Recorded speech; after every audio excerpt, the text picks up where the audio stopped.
Oh, the shark, babe, it has teeth, dear, and it shows them pearly whites. Just a jackknife has old Mac Heath, dear, and he keeps it out of sight. You know when that shark bites with its teeth, dear, scarlet billow start to spread. Fancy gloves though wears old Mac Heath, dear, but there's still a little trace of red. Now on the sidewalk, ooh, Sunday morning, lies a body just oozing life.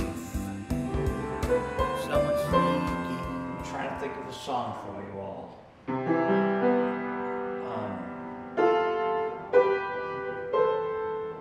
Riding up to the coast of Maine, sun is rising, da, da, da, da. Okay, here we go. Spring and summer unfolding, you're the one I love holding. It's hardly coincidence when it's meant to be. Oh, we're riding up to the coast of Maine, there's sun breaking through with a little bit of rain. I'm so happy when it's me and you. I got lots of you in my life. I got lots of you in my life. Holding you tight in the middle of the night. Lots of you in my life. That's what we do here on Fridays. We're talking to Shelby Perron and resident services here at Mystic Valley Elder. But what's interesting is you have an office of Mystic Valley Elder in the Housing Authority. Mm-hmm. I'm very impressed with that. Oh, yeah.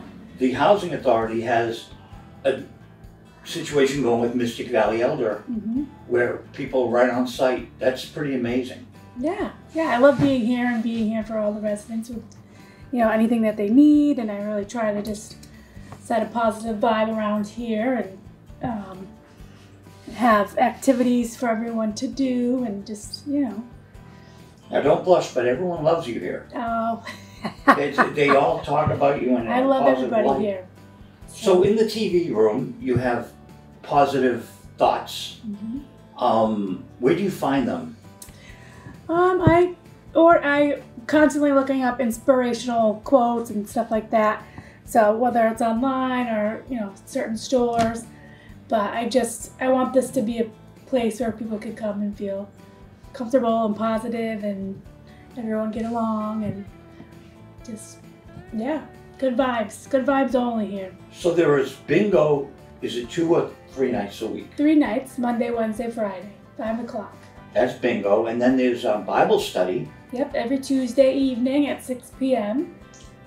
Exercises. Yep, twice a week we have exercise. Zumba and chair fitness. So those are popular. And then people do their own thing, like there's Yahtzee. Yeah, we have a group that meets for Yahtzee a few afternoons a week and have snacks and just chat and talk and hang out. Which is important because some of the tenants like to stay home, but it's good for them to interact with other people, mm-hmm, and have activities. Mm-hmm. We collab and go off of each other with certain things, but I have kind of made up that certain activities for my site, but we all kind of do like a coffee hour and stuff like that, but I make mine specifically for here, for my site. Yep, a lot of residents wanted to take them home. I don't blame them. Yeah, I think they fell in love with them as we're holding them. Yep. That was cute. Yeah, so that was awesome. And then we have a big Halloween party coming up and some fun things with the holidays approaching. So. Wow. Well, Shelby, just want to introduce you to our people. Hello. And the theme of the film, of course, is being young at heart. And you do a great job keeping people young at heart. Oh, thank you. Thank you. Bye-bye.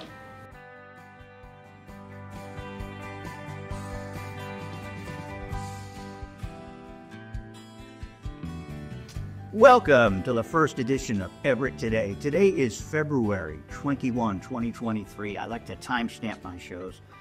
It's a new program from ECTV. Our goal is to inform viewers of services available, fun things to do in Everett and surrounding communities, and to help with the outreach of public access TV, which is what this is. We're downstairs at Everett City Hall. I'm so honored. We have one of the greatest station managers, Akinil Staples, who is directing today's show. My honored guests, Lisa Jimenez from Mystic Valley Elders, the CEO of Mystic Valley Elder, Lisa Gergon, and City Councilor Darren Koster is not a guest, he's the co-host. Welcome to the show. Lisa Gergon, what's it like being CEO, number one? It's a lot of fun. Mystic Valley Elder Services was founded in 1975, and we are the aging service access point for Everett and surrounding communities. It's a very busy place, and we are really committed to providing services and supports to older adults and people with disability who would like to remain in their homes. I'll give you a little secret. When I turned 60, I went over there. I just looked at the pamphlets and stuff. You know, it's kind of like, it's another side of life that I didn't understand. And it's like, oh my God, I'm a rock and roller and I'm a senior. And it's tough. It's tough to transition in your mind because I still feel 19. I'm talking fast like I'm 19. So my question is, can people just come in like I did? And Yes. Yep. We're open 8 a.m. to 5 p.m. Monday through Friday. People can walk in. We also have a phone number that's staffed at that time, and someone answers. So you don't go to recording. Our receptionists answer and transfer you to our staff directly. We can have help older adults, but also caregivers. To your point, you know, sometimes it's good to start thinking early, and Lisa will talk a lot about that. We really want people to call us before they need us, so they kind of can prepare for their family and their loved ones as they age. What are the services? How can they get help? I have a great service. I get my laundry done every week. Yes. So I walk in with a check, and there's two women are very nice at the front desk. Mm-hmm. Yeah. And I go, finances, I think? He took me out, and, you know, but it's kind of fun. And it's a nice warm atmosphere. It is. It's a wonderful atmosphere. It's the best place to work. I worked there for 18 years. I always say that you're going to have to drag me out of here. I love my job so much. There's not a day that I go to work that I don't feel like I'm doing something that's good for our community, that I'm not helping people, that I'm not supported by our leadership. It's just the best place to work. You can't work at a better place. And there's so many employees who work there for decades. Like we have 35 years, and we have people who've been there from the very beginning. And in fact, we have 13 employees who live in Everett who work at Mystic Valley Elder Services. So it's not only just we're serving Everett, but Everett is also working with us. It's really nice. That's incredible. Yeah, it's good. So we work with members of your community every day. What's your title? So my title is Assistant Nurse Manager. I put 2 the stars on it, but no, it's just Assistant Nurse Manager. So I supervise a group of nurses and social workers. The nurses that I work with go into the community, and they assist elders and their families in getting services to keep them in their home. And then I have a specialized group of social workers. They're called Integrated Care Coordinators. They go out into nursing facilities, and they help discharge patients who've been there and need assistance getting back to the community. So that's a really specialized program. We help them with, you know, all the way from housing applications, starting to find housing, starting to get back on their feet. We help them get the documentation they need in order to get out of the nursing facilities. So if they need to go to the DMV, if they need to go get their birth certificate or a deed or whatever to apply for housing, we help them do that. And then we move them into their new situation with transitional assistance funding, and we get them supports they need so that they can kind of mirror the services they've had in the nursing facility, but they live in a less restrictive setting that they want to live in a home. So that's one of the most special programs I think we have. And it really helps people who are kind of stuck and need to get back on their feet. So that's what the work I'm the most proud of. Last year, that program served 77 people in our area. So they helped 77 people go from nursing home back home. So And where did the 77 come from? So from nursing homes all over the area. Yeah. But in your area, you have Everett Rehab and Nursing Facility. So we would work directly with that nursing home. We work with the social worker, the nursing team, physical therapy. We go in, we meet with patients. We call them consumers. We meet with them and we figure out, okay, what is the next step for you? How can we bridge the transition home? Have you gone through your rehab benefit? And are you now ready and strong enough to go back home? And can we meet your needs in the community? And a lot of time people are in nursing facilities because there's no housing for them. So we're trying to figure out how we can get housing for them, how to get them on a wait list, how to get them on Section 8. We do the CHAMP application, which is the whole state funded, so we can apply in any area in the state that they're looking for, and then we help them get into the community. So it's a wonderful program. Are there other services like Mystic Valley Elder in communities that you cannot reach? Yeah, so we're one of 24 aging service access points. So every city and town has an ASAP in Massachusetts, and we're overseen by the Executive Office of Elder Affairs, and also the U.S. Administration on Community Living funds us from the federal government. So we have federal and state money, but every city and town in Massachusetts is covered. Right. There's no better place to age than Massachusetts, really, because we just have such a comprehensive plan. So you really are, in the best place to be, even though you don't like the weather, right? But I mean, what are you going to do? This is the place to age. Governors have meetings. Do the 24 facilities all have meetings at a certain point? Yeah, we meet actually monthly with the Secretary of Elder Affairs and review different policies and procedures. We're very engaged in, Medicaid and Medicare funding and how do we support older adults. A lot of policy work happens both with the governor, but also, again, with the federal government. Prescription Advantage things. We just are really involved, and we meet monthly. Yep. And then on a smaller level, we meet as a nursing team to discuss issues with all the people in the state who are having different issues in different areas, to problem solve, to work together, to figure out how we can best meet the needs of our elders in Massachusetts. Hello, and welcome to our documentary film, Seniors Being Young at Heart. And today we're talking to Isaac from, what's the company called?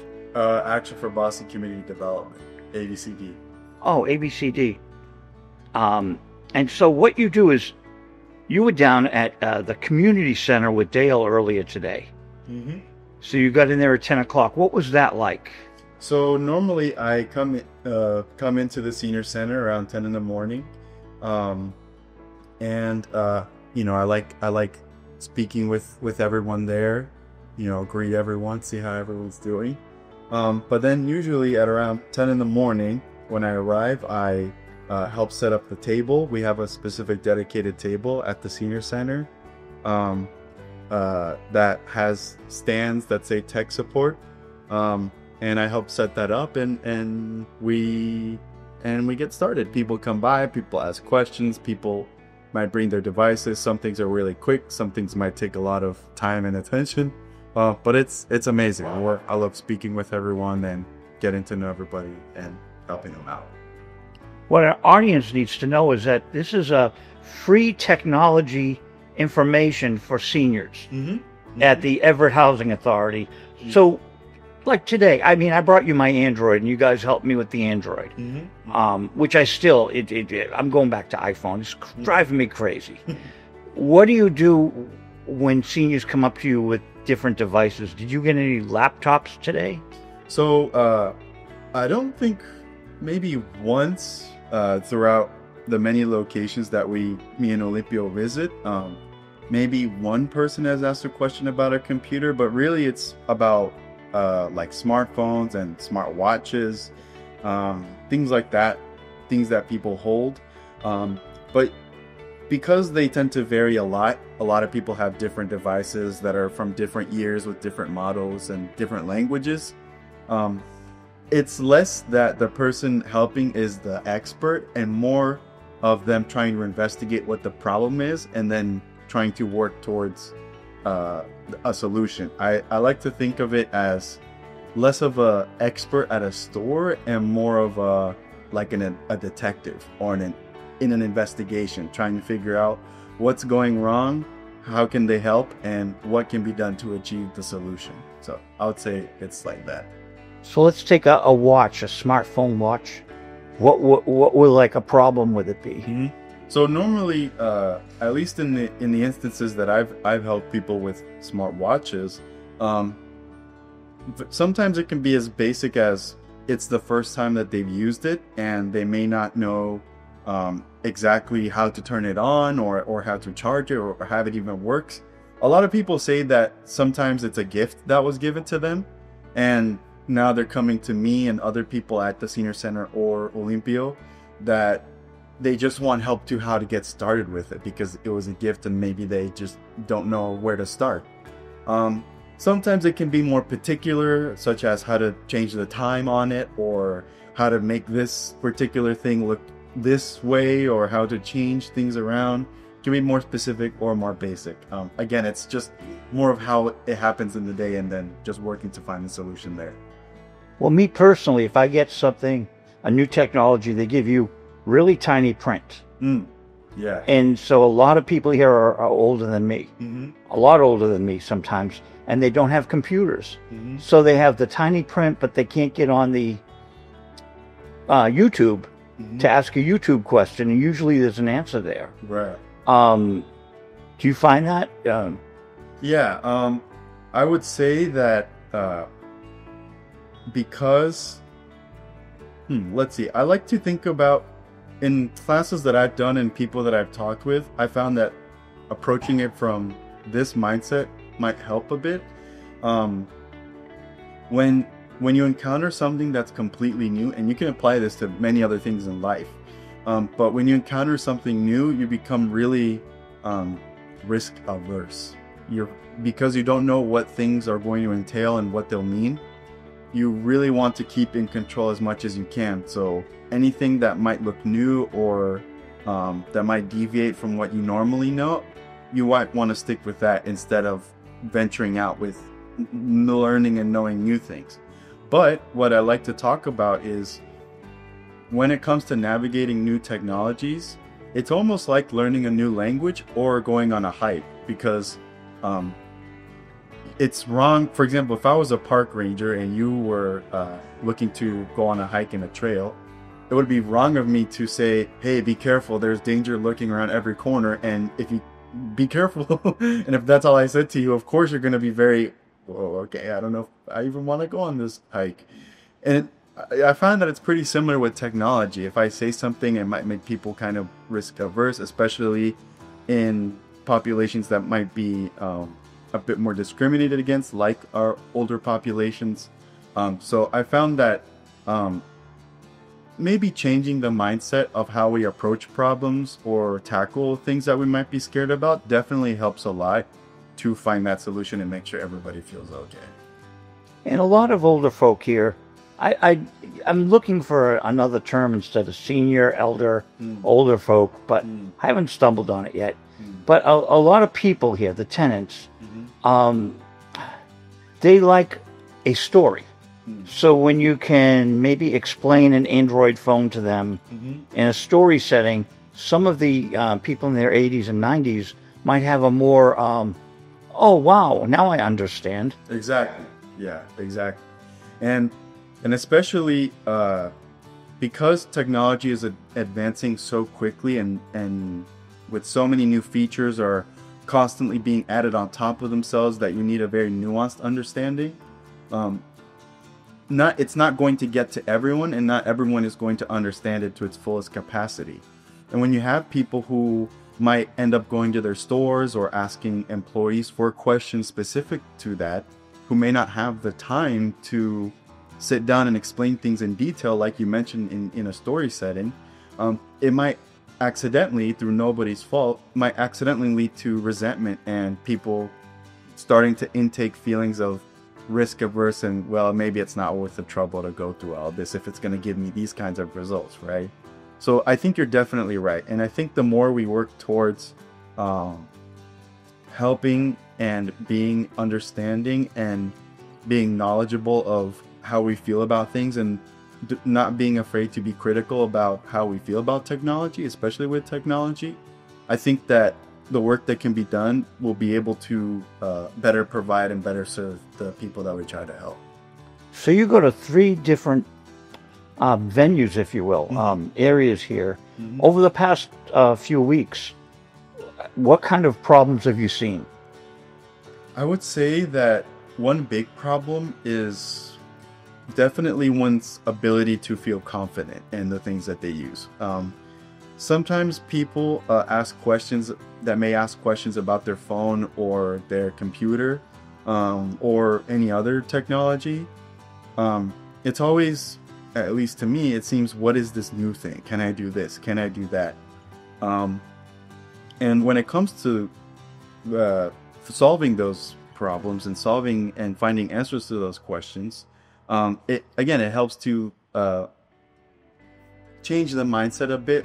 Instead of me being the keeper of answers and I'm giving them to you, working together to find the solution definitely helps a lot. Now, I would also say that, especially nowadays in the year 2024, because technology is increasingly becoming more and more a part of our daily lives and influencing how we carry ourselves in the day, we end up putting a bit of ourselves into the technology we use. And when that happens, it becomes more meaningful in that sense. So with that being said, sometimes the things that people are anxious about or fearful about have subtle or deeper ideas that are really at the heart of the matter. So if someone is anxious about being able to access something on the phone, say maybe it's like a health app or getting information about their taxes or insurance, really what's at the heart of it actually is their feeling of being afraid of missing out on these things and might accidentally cause harm to themselves, right? That's what's at the heart of it. Now, the issue isn't that while on the surface, it might be that they want to figure this particular health thing out, but more deeper levels, it might be those sorts of feelings of anxiety that are under it. So I found also that sometimes in these sessions, it ends up taking a therapeutic sense, I guess, where we talk about technology, but we also talk about how we feel about it, what it means to us, what things make us really anxious or afraid about it, what things we love about it. And talking about it in that context helps a lot our situations as well when we're trying to figure out solutions. Now, I found that some people in their 80s and 90s here just go to the flip phone. They want the old technology. They don't want smartphone. They resist it. Do you find that you can educate people to, well, it's not that scary, and that they might need a smartphone? Yeah, I don't think that you can. I don't think the right answer is to feel one way or another. I think both can coexist, because say if one person feels nurtured or looks after a certain kind of technology that's maybe a bit older from the technology that exists today, if it works for them and they can do everything that they need to do, then that's perfect, right? I don't think that anybody should force anybody to adopt something that they may not use. Now, it does get a bit complicated, especially again in today's day and age, when say your banking information might start moving online now. Maybe they start forfeiting or losing the opportunities to meet in person that one person might acknowledge. So in that case, maybe it is beneficial to adopt new technologies, and in order to do so, working in that mindset of working together and not feeling like you might be not know what you're doing. It's being in a state of learning and being with someone who will nurture you and facilitate the learning for you. So I think both can coexist.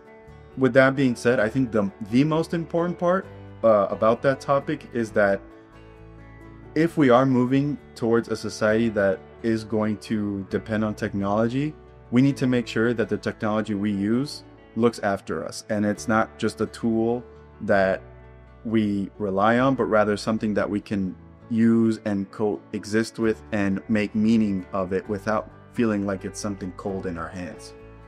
Steve Kruger was the executive director here, and we got a new flyer again. We get so many of these. We're going to inspect your ceiling on Thursday. I'm serious. They've already sent 3 of these out, and it's like, wow. What I'd like to see them do is send out a flyer that says technology, 2 o'clock, Tuesdays, exercise, 1 o'clock. The stuff on the calendar that Shelby puts out, housing should be sending to all us, because people should be here with there are a lot of people that need help with their phones right now, and they don't know about this program. Absolutely. And added on to that as well, say that you maybe you did have some experience using, a computer, maybe a desktop, but maybe you haven't had the chance to really use technology that is available in the present, right? If you see the entire world around you using something that you yourself maybe don't feel as comfortable using, the world can suddenly feel a lot more cold and isolating. And when it comes to that, I've found that some people do feel that way, that they feel like they've been cast away, and that they don't feel as valuable, that their input really means something. So many of those people may end up being at home by themselves or isolated from society. So it's not just enough to say that we're here. Making the effort and saying, hello, I'm here and I will help you, and we will do anything possible to make sure that your concerns are addressed, is also going to help people who are invisible. We don't see them because they aren't out and about. They're inside and they're isolated. So for sure, I think that's a really good way to try and target as many people as possible. Well, Isaac, is there anything else? I think we've covered a lot of material here. For sure. If there was one more thing that I could add, you can add many things, whatever you want. Great. I would say that, yes, especially today, technology was everywhere, in the store, with your loved ones using it, at your bank, at your doctor. It's available everywhere. And the truth of the matter is that these institutions want to become more digitally reliant. But that doesn't mean that we have to sacrifice our humanity and our ability to socialize and be with one another. So I would say that when it comes to tech support, the best thing that can happen is for you to stand up and let people like me and let people who are helping you know, hey, the way that this is working, this could be done better. And this is how I think it could be done better. And you can talk about your own experiences, how you think things could be better. Because by letting us know how you would like things to be, we can put together the data, put together how people's statements, put together how people are feeling, go to people who are making these technologies and make sure that for as long as we live and continue to make technologies, they serve us. And that I like to use the term cold and warm.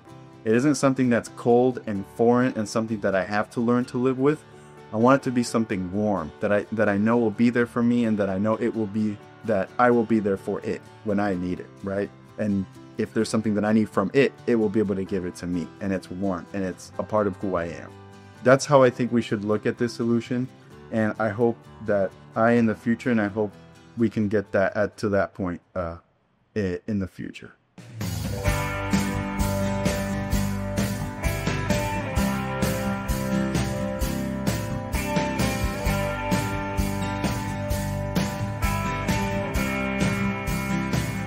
What was very impressive was Barn Babies. Oh, that was a hit. Yep.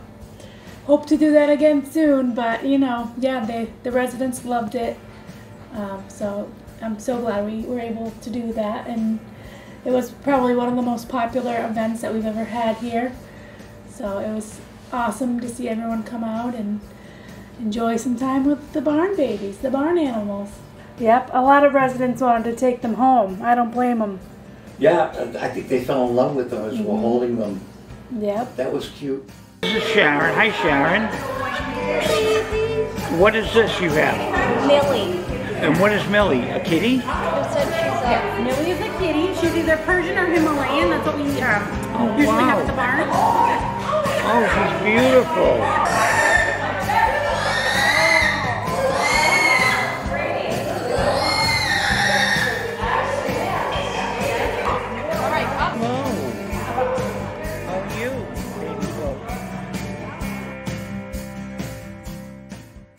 All the volunteers who volunteered to cook the meal and serve the meal. I know the ISD guys were cooking and serving. We're all different employees, so thank you for doing that. And just want to wish you all a very nice, happy summer.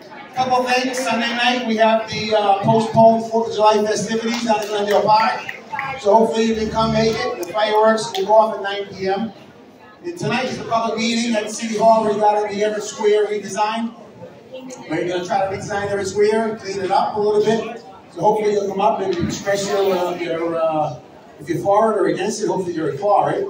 Because I think Everett Square needs a little rehab. And I want to thank Representative McGonigal who got us $2.5 million for that project. So he's got a good idea. I want to thank him for his partnership. And anyway, so enjoy your summer. I'll be around to say hello and thank you, Bill, and the council agent for always being a great group of people and friends. Thank you. Thank you, Mr. Mayor. Thank you for being here. Hey guys, I'm gonna make an announcement. So I have a gentleman in the room. Careful. Vinny Licata, please stand up. Vinny Licata. Vinny Licata just became an American citizen yesterday. Please stand up. Thank you. All right. So we're going to do a couple of... Hello, this is Darren Costa. One of my favorite places. You call it the rec room. I call it the community center, the Whittier Community Center. This is Darren Costa here at the Whittier Community Center. We're talking to Paul Norman. Mr. Norman is a member of ECTV, as am I. He directs visual radio, which I've participated in but never directed. He has his own show called Music Alive North Shore, and is on the board of WCAT, which is the cable access television over in Wakefield. How are you, Paul? I'm doing fantastic, Darren. How are you? I cannot complain. So, from what I understand, you do so much in the nightclub world, videotaping. It's a really competitive industry, I'm sure. So how do you do it? Well, it's a labor of love. I realized a number of years ago that you can't have enough fun things in your life. And I made it my mantra to make sure that I could say I do one fun thing a month. And what that did for me was change my life from a focus of that was dominated by work to an opportunity for me to plan fun things, to have great memories. And so now that I'm semi-retired, I've realized that now I can do more than one fun thing a month. These hobbies that I have are what I'm really looking forward to doing a lot more of. So you can see that they're mainly music focused. And it was actually during the pandemic that I realized how important music was in my life. If I'm playing music, if I'm going to hear music, if I'm making a TV show about music, then I'm getting joy. And that's what I'm living for. You perform guitar, vocals, harmonica, so you're multi-talented. What other than being semi-retired, what gives you that other than looking for the happiness, right? Because we can all be looking for happiness, but it's 8 o'clock at night and we all get tired. I get tired. So, right. What drives you to get into the clubs and tape and play? Well, it really is my main hobby, and I've got the time for it. And I'm one who, at this stage of my life, as I'm semi-retired, I'm not going to waste the 30 hours a week that I used to be working. Now I'm only working 10 hours a week. I'm going to make sure that during those 30 hours a week, that's my time to be active. So I'm going to learn new things. I want to learn Spanish. I'm going to focus on my health, staying healthy, getting more exercise, all the things that I can do to extend this period of my life where I'm looking to have as much fun as possible, which includes traveling. So you saw U2 in Las Vegas. How have you seen U2 before, or was this your first time? Actually, I saw them back in Sullivan Stadium in the 80s. So I was really surprised and interested to learn about the new venue out in Las Vegas, the Sphere. This Sphere is, set the record for the largest investment in a performance center, whether it's a football stadium, $2.9 billion. And how many people does it hold? It holds about 18,000 people. They're all on one side of the Sphere. Wow. And you're all looking at the performers and huge dome that is got much better resolution than 4K. Wow. And it's the state-of-the-art performance center. U2 was the initial act that opened up in September. On September 29th, they did their first show. And I said, you know what? I've been talking about going to Vegas. I hadn't been there in 40 years. Wow. I'm going to go out and see the show. It was expensive, but it's the kind of thing that, that's what I've saved my money for, to be able to do fun things like that. So I like to make memories that are ones that I'll be able to look back on throughout the rest of my life and say, I'm glad that I took the time to do something special like that. Oh, that's amazing, and it's funny because as I look at your background and what you've done more recently, you went to the highest tech place to watch a concert to what I would consider the lowest tech. So tell us about going to watch, and it's such an attraction, but going to watch the Rolling Stones at Fenway Park, the iconic Fenway Park. Well, actually, the iconic Fenway Park was not quite good enough for Mick and his boys. They performed at Gillette. Oh, Gillette, okay. And it was an amazing performance to see Mick Jagger and Keith Richards, both of whom are going to turn 81, on the stage like they were back in the 60s. Their encore was I Can't Get No Satisfaction, probably their first hit back in the 60s. And their second encore was a song called Sweet, Sweet Heaven.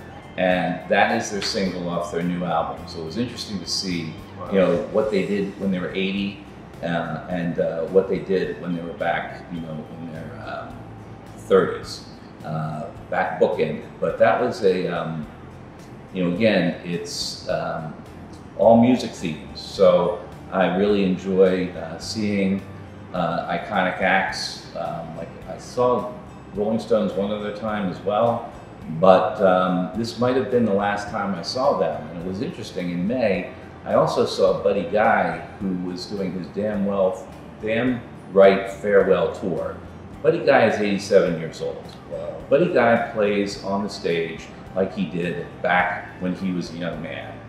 And to see at the beginning of May, Buddy Guy do what might be his final show at 87, and I can't imagine that the Rolling Stones have too many more tours left in them at 80 years old.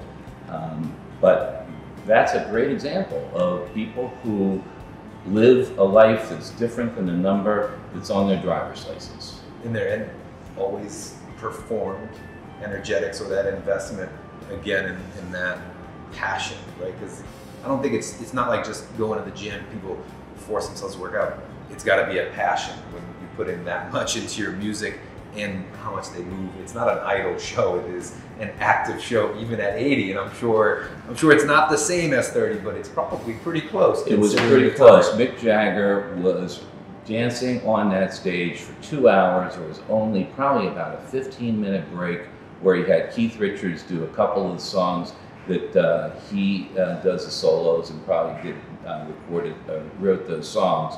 But other than that, Mick Jagger was going from one end of the stage to the other. It had a long walkway out into the center of the audience. So he was all over that stage.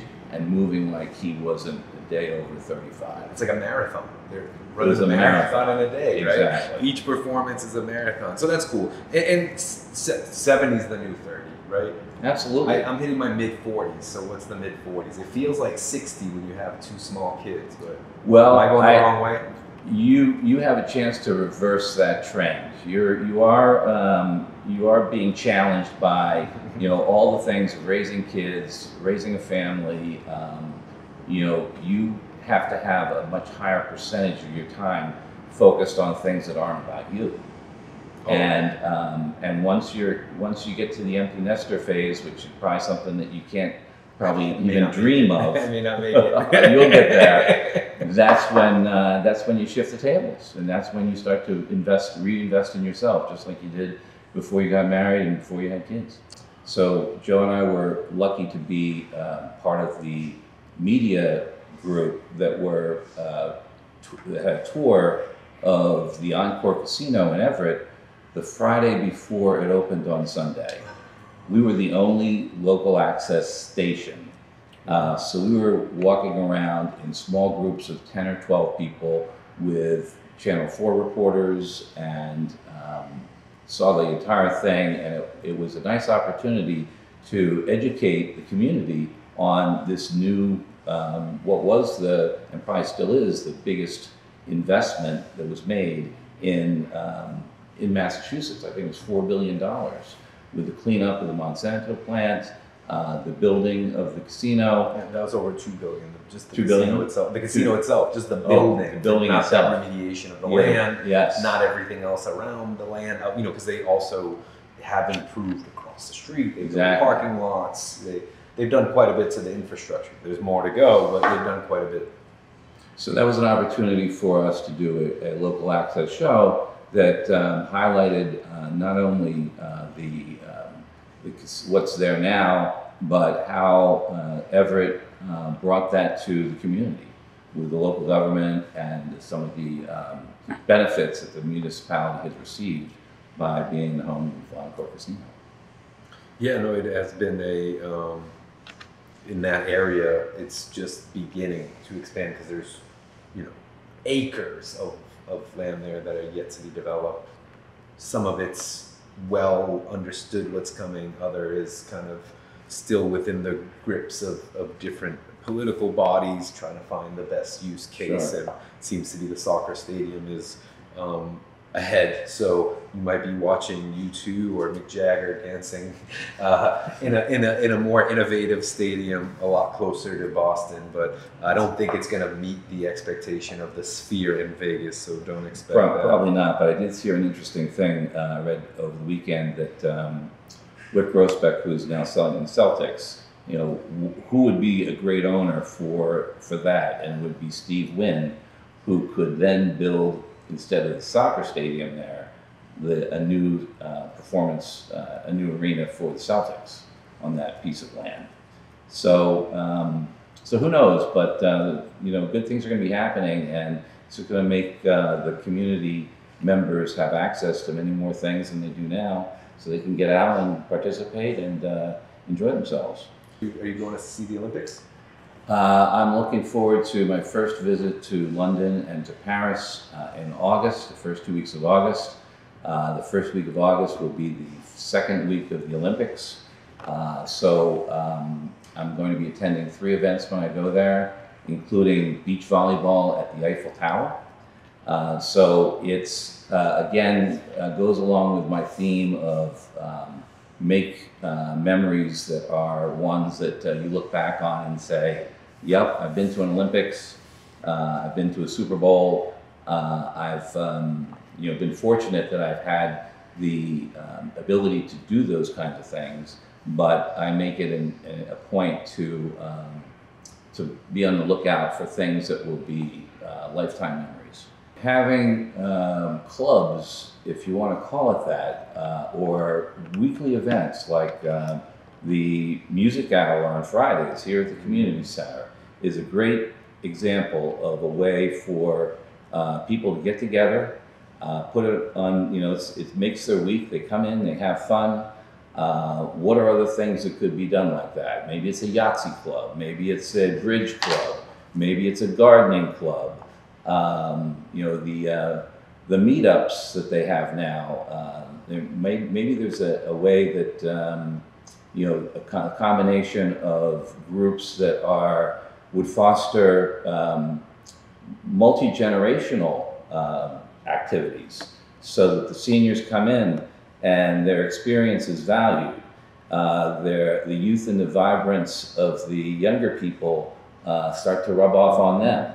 And you have common interests. It's the movie club that might be a nice way for starting these opportunities for people to get to know new people and get energized by people that may be a few years younger than them. We're here at Whittier Community Center. We've talked about a lot of music, and I do want to make sure to give something a little bit more coverage. You mentioned having 2 shows. So one uses your experience called Music Live North Shore over at WCAT. So how long has the show been on? You mentioned you're a host of the show. How long has the show been on, and what has your favorite guest been so far? Well, the show has been on the first filming was done in May of 2020, right in the middle of the pandemic. We could only have 10 people in the venue. The first band that I filmed was Frankie Boy and the Blues Express. Frank Minera is the lead guitarist, and because they were the first group that I filmed, and because they have a great blues style, high energy, they've recently released their first album. They're a multi-year winner of the New Hampshire Best Blues Band in New Hampshire. They go down to Memphis each year to compete in the International Blues Competition.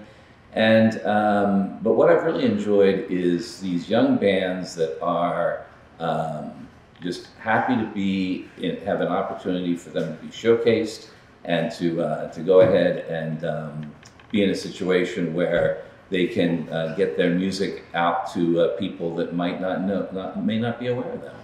So they have been my favorite band thus far, but every band, as I start to see them release their CDs, it feels to me like they're, my kids growing up.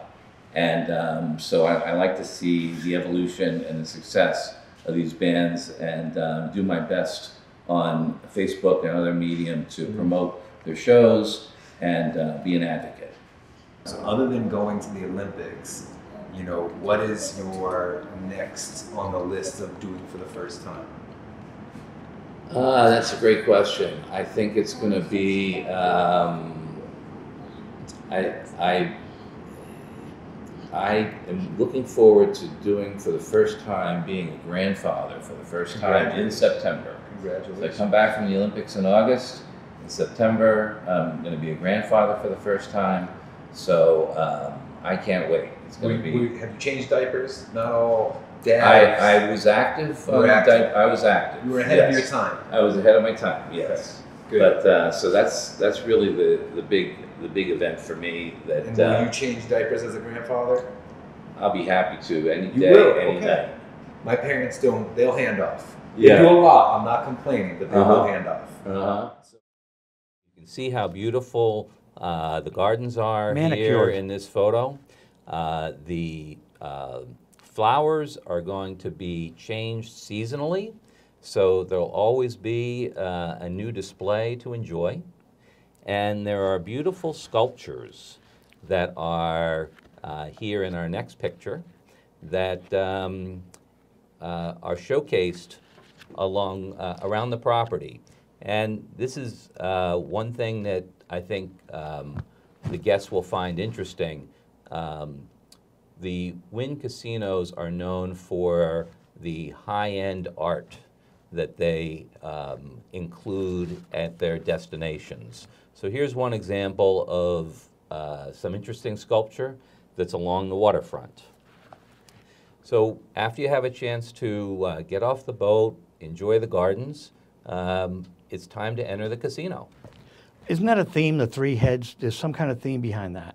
Angelic, or I forget what the theme is. There is a theme there. I don't know if it's hear no evil, see no evil, do no evil, but maybe it's something like that. We're going to talk about Popeye? We are going to talk about Popeye, All right. but first, we entered the casino and were greeted by this wonderful Alice in Wonderland-like environment. And here you see the merry-go-round that is the first thing that you see when you enter the resort complex. This has 80,000 flowers that adorn the merry-go-round. And believe it or not, this display is going to be seasonal. Though they're alive, right? The flowers on the merry-go-round are alive. Well, we had somewhat of a interesting answer from our tour guide, Danielle. There certainly are a number of them that are alive. You know, what was also interesting is that they plan to be changing that display periodically. In fact, she mentioned when she first came to Boston and they were getting ready to open, they had a Ferris wheel in that spot. So immediately you enter the land of enchantment. And everybody knows, whether you're young and old, you're here to have a good time, and we're here to give you a good time.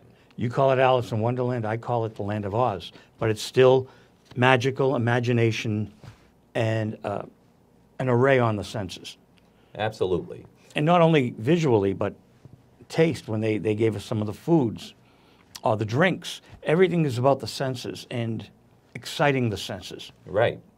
Now, the next picture, you're going to see an example of some of the exquisite art that is on display. This is not inside the casino. This is part of the resort complex, and this is an area where there are some high-end retail stores, only about 6 or 7. One focused on men's fashion, women's fashion, a separate store, a Swiss watch store. So exactly where you want to go when you strike it rich to bring home that nice gift for your significant other. Which could be a hotel room itself, which, you know. It could be. I don't want to go ahead of you. Okay. But the hotel rooms. Well, before we go to the hotel rooms, All right, which are thank you. exquisite, you mentioned the Popeye statue, and this is something that was brought to Encore Boston Harbor from the Las Vegas Wynn Casino. It's a Jeffrey Coons statue that Steve Wynn in 2014 paid $28 million for, and it's worth every penny. In fact, it's appreciated in value, and it's on display for everyone to enjoy, again, before you even enter the gaming area. So art is so subjective. I can't see spending $28 million on Popeye. Oh, come on, Joe. It was beautiful. It's beautiful, but it's still, I mean, if you put it on, what was that game show? Not What's My Line, but, you know, you guess the price. The Price is Right? The Price is Right. Yeah. No way in a million years I'd get the price on that. Well, as long, you know, you don't win if you go over. So you would definitely be under, probably under by multi-millions in your guess, I'm sure. I guess it'd have been like about $400,000 or $500,000. Okay.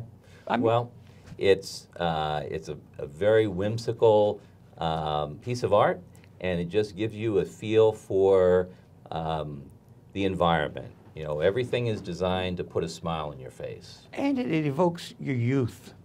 Yes. In a subtle way. Everyone's an adult in there. It's a gambling casino, but they're touching on the heartstrings of the youth. And everything, Sinatra's, everything evokes some kind of memory from way back when.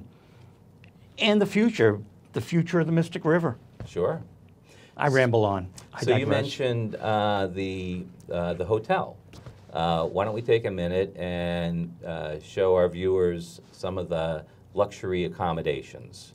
There are 670 luxury rooms, including 21 suites, all of which have iPads to control everything from the lights, the temperature, the window shades, to what music you're going to listen to. And we couldn't say the word Alexa. No. If we were not allowed to say Alexa. No, it would have definitely started the electronic communication process and would have screwed things up for the guests that were going to be arriving that weekend. But these rooms, as you can see, have a beautiful view of the city of Boston. It's going to be wonderful to see the city lit at night. Well, you see the Zakim Bridge, that's front and center. And it's the only luxury resort that has a view of Boston, because all the other ones are in Boston. So here, this spot, you see the harbor, you see the city, and these rooms are priced comparably to the Four Seasons and the Mandarin Hotel in Boston. In other words, the most expensive hotels in the city. And they all have water views. Half of them, as we said, are viewing the city of Boston, and the other half are viewing the Mystic River. These are for the high rollers. Now, the room I was in, and they were colliding tours, so that was the fun thing. You were in our tour, and then I slipped over to the other tour in the hotel room because I wanted to see the billiards table. But it's funny, there were simultaneous tours going on at the same time. I'd say there were about 200 people there on the Friday. Yeah, there were only 200 press members that were with us. And what you're referring to was the elegant and spacious chairman's suite.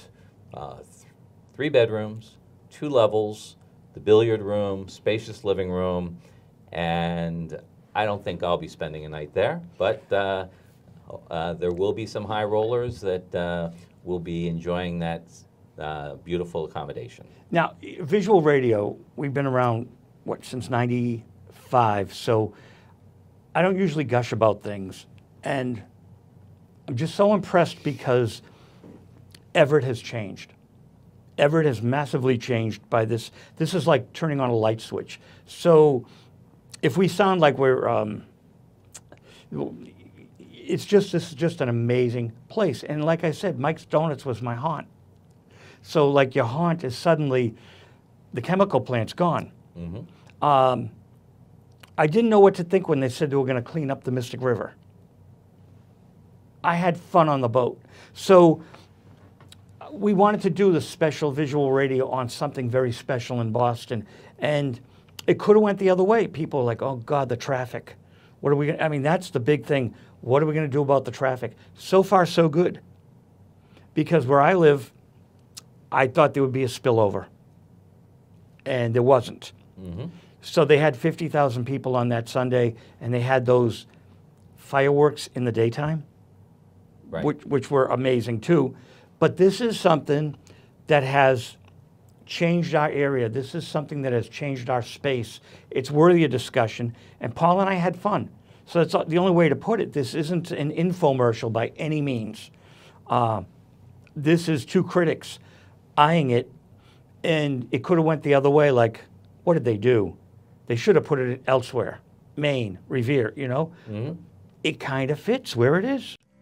We're talking to Sam Amato, who just had an exercise class here at the Whittier Community Center. Hey, Sam. Hey, how you doing? Thanks for having me on. Good. What's this about? What the exercise program? Earlier in the year, my gym, I run a fitness studio on Main Street called Way Better You. We applied for a grant through the city, through the casino, that community grant that they do, and the gym applied to provide services or fitness classes as a service to seniors at senior living facilities. And so we were awarded the grant, and we've been going to various fitness center or senior centers running these fitness classes. And so I bring all the equipment, and I put the participants through a group fitness class that consists of some aerobic, but mostly strength training exercises that are going to help people feel better, feel stronger, and hopefully during the class, the students are picking up on some exercises that they can use at home on their own. Anyone and everyone can participate in these classes. We've been here all summer on Tuesday mornings at 11, and we have a fun group. and I love being out here, and I believe that strength training is one of the keys to longevity, and it's never too late to get started with strength training and exercise. The body is going to react, and so you could just sit around and wither away waiting for what?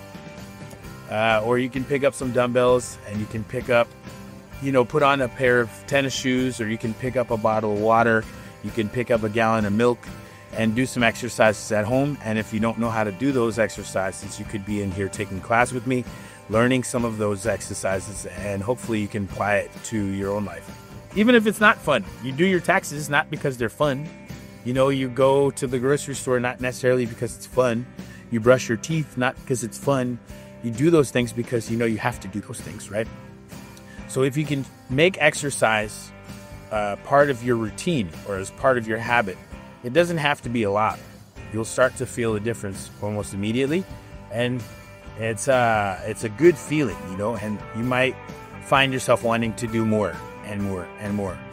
So it's not a bad habit to add to your daily routine or regimen.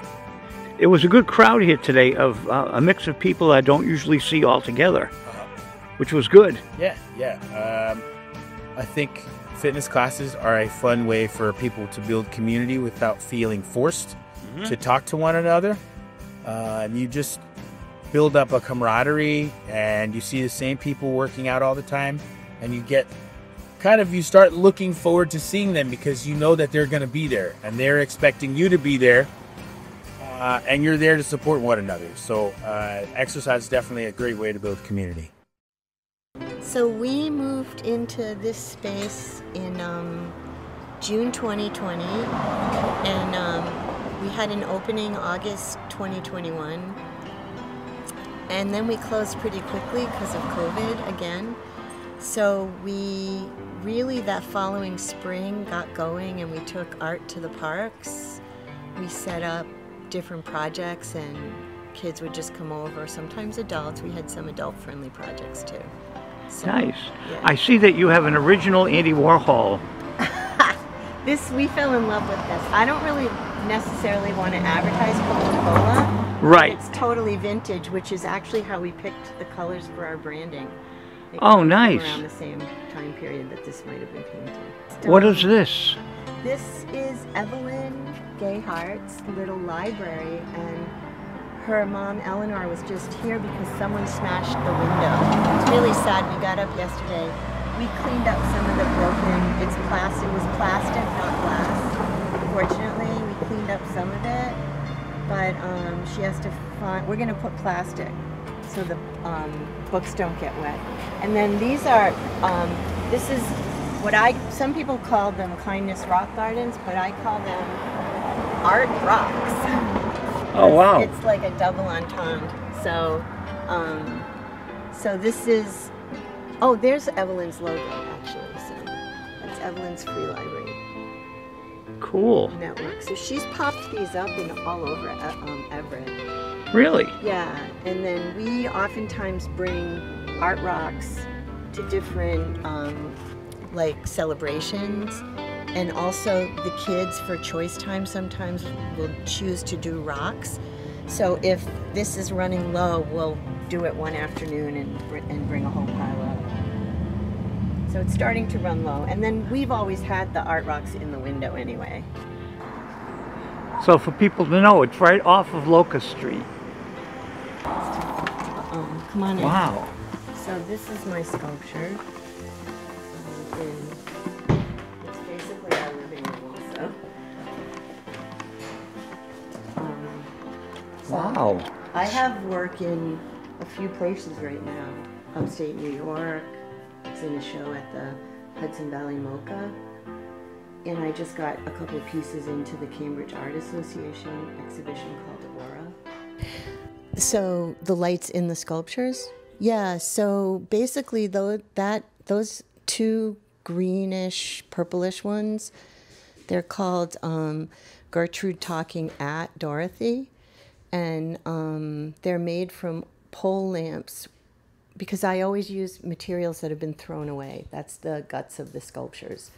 Yeah, so this One of them was on the cover of... I did go back to grad school at age 65. Yeah. Beeswax. Beeswax. That's fascinating. Beeswax mixed with Damar resin and pigment. So that started as several different paintings, and then I decided it was more like a story.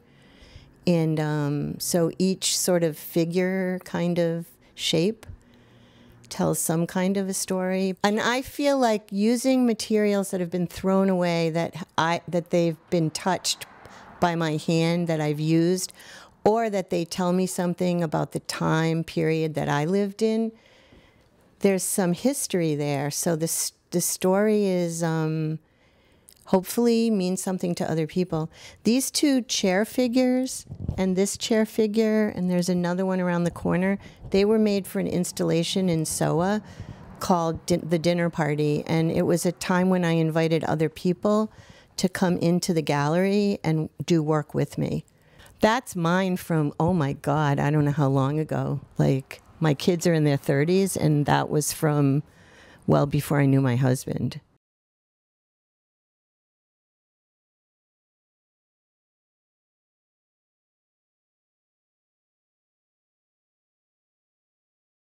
The kind of art programming that I bring and that I encourage at Art Lab is more open and creative, and whoever's coming to the program would have to be young at heart and willing to take chances. Yeah. This is model magic and also self-drying clay. We do not have a kiln here. Oh, this is the youth employees and a volunteer youth that were here during the summer created these, and this is one of the most exciting projects I've done. And so the kids wanted to make their sculptures from mannequins, but each sculpture expresses what the kid is dealing with, what the teen is dealing with or cares about or is passionate about. This is not how it would ultimately be set up, but this young man feels overwhelmed right now. So he feels overwhelmed, and he is starting to take classes at Bunker Hill, and he's an amazing teacher, so I hope he continues.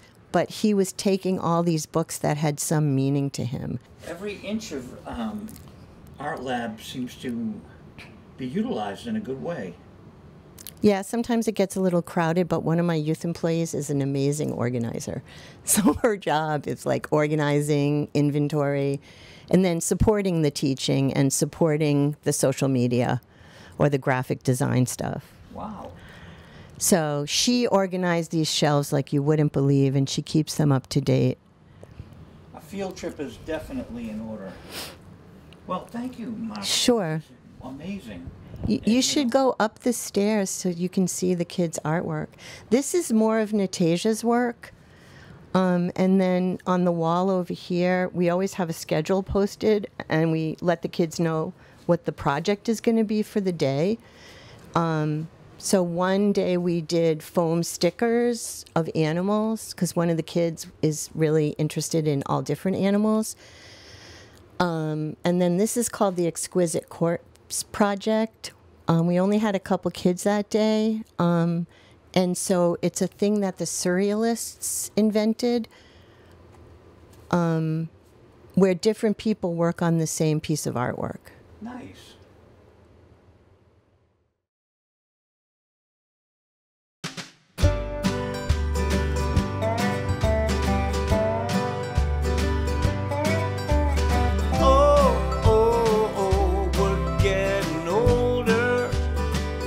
Might move a little slower, but it's far from over. Here we are, all getting older. Lend me your shoulder so I don't fall over. My hair is turning gray, anyone can see. Random aches and pains and a dodgy knee.